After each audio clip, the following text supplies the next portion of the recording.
Tonight, our headliner is Sheryl Matthys. Sheryl loves to sing, but unfortunately, she's no relation to Johnny Mathis, although she does plan to write him and see if he'll adopt her. Sheryl's all about dogs, though. As a dog sitter and trainer, she created Fetchadate.com, a single dog lover's website. She wrote a book, Leashes and Lovers, which includes interviews from Cesar Millan and Howard Stern. She's created Successful Women Made Here, with a monthly inspirational events with experts and the Success Studio to produce entrepreneurs' online videos. You may have seen her as a TV news reporter or actress in commercials or on Animal Planet, Bravo, E, and Fox and Friends.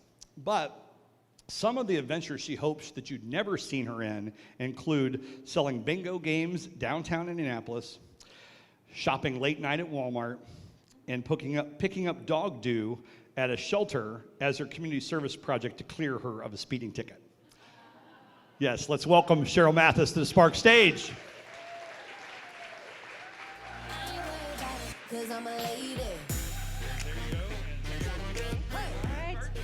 Oh, the ladies in the house, yeah. Oh, I didn't start yet, sorry.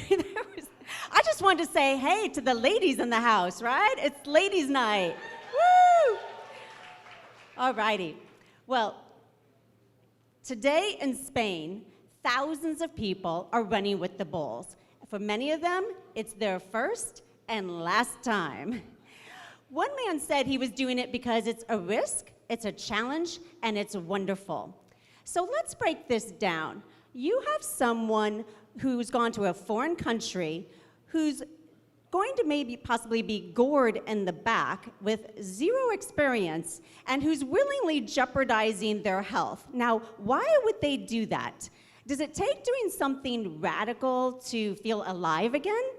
Yes, it does take doing something you've never done to get something you've never had, and that something doesn't come easily. Now, like those who run with the bulls, I too was stabbed in the back. Well, figuratively, and faced a bunch of bull when I tried out to be a professional cheerleader. Now, who here remembers in 1984, the Colts are stolen in the middle of the night from Baltimore and arrive in Indianapolis? Yeah?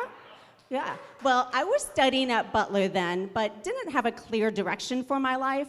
So 2 years later, when I learned that the Colts were having cheerleader tryouts, I figured that sounded exciting. And since I had taken tap dancing lessons when I was a kid, I figured I was a shoo-in. So I was full of youthful ignorance. Oh, to be politically correct, I'll call it youthful bliss. You know, it's like being a millennial before millennial was a thing. So armed with youthful bliss, I'm at tryouts with 800 other girls as we line the entire stadium. We learn a routine, and somehow my shuffle ball change from tap was all I needed to make the cut that day to 400 girls. So it's April, and the woman who determines our fate, her name's Ms. I won't say her full name if you get my drift. So she lays down the law, and she says, come back for practices for no pay 3 times a week, including Saturdays, 3 hours at a time. And on Wednesdays, you'll jump on the scale for weigh-in. And if your number's on the door, well, just go home. Now, have you ever found yourself like those who run with the bulls and realized that you're in the middle of a situation and thought, what have I gotten myself into? Youthful bliss now meets fight or flight. You know those voices in your head? Fight says, you can do it. But flight is much louder and says, really? I mean, everyone's better than you. Now, meanwhile, I'm interning during the day for no pay, dancing 3 times a week for no pay, and working in a bingo hall late at night for tips.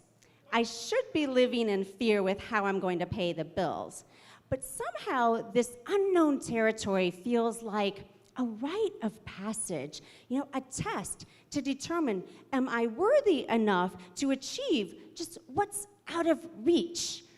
Well, these dance practices are definitely a stretch, and I am sweating in places I didn't know a girl would sweat. And is this normal? I have half-moon watermarks under my bra line. I mean, I didn't know that happened.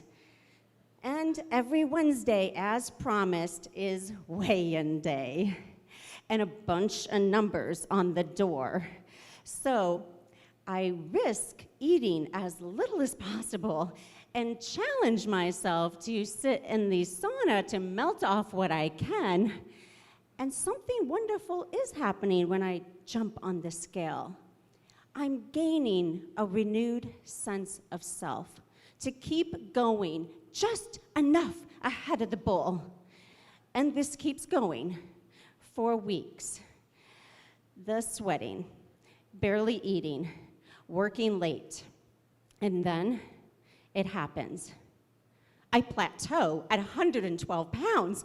Oh no, my God, they wonder what is wrong with me. They think I'm cheating. I contemplate removing a rib. But somehow, it's August. We started in April. It's now August, and there are only 36 of us. Soon, I'll earn $50 a game. It's Wednesday, 1 week before the pregame, and I run up to the door for practice, and there are 4 numbers on the door. And there it is, my number. After 5 months, I'm still a number? Not Sheryl, just a number. A number no longer needed, no longer wanted. And I'm fired before even hired. And I feel the bull's horn pierce straight through my back. And I am down for the count, but not out of fight. I sashay over to Miss and muster up, "Why?" And she glances at me and says, "You can't eat cake," and walks away. And I thought, what? I haven't eaten cake in months. I haven't eaten barely anything in months. Have you ever hungered for something so badly you can taste it and then it just vanishes?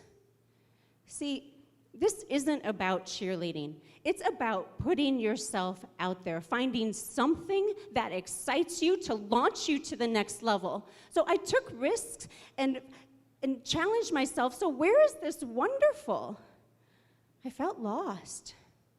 And I actually resorted to exercising and jogging on my own, searching for what am I doing with my life when I stumble on this. I literally stumble to the ground, reflecting on how this was going to change my life.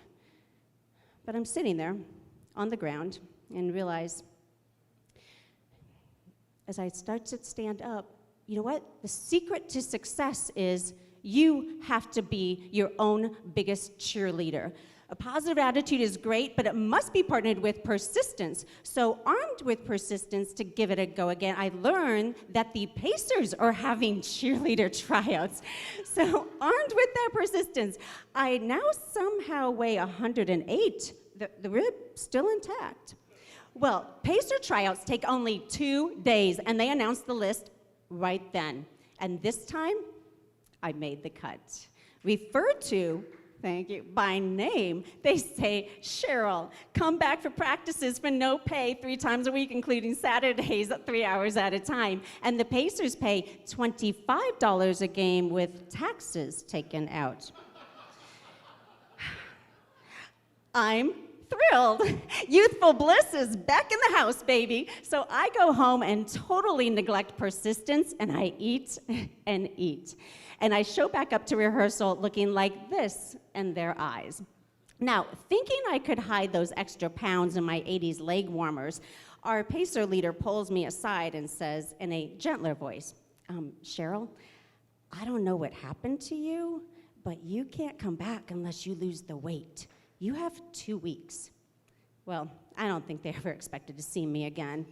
But since I had youthful bliss and persistence, I sashay back into rehearsal 2 weeks later, lighter, and no one says anything.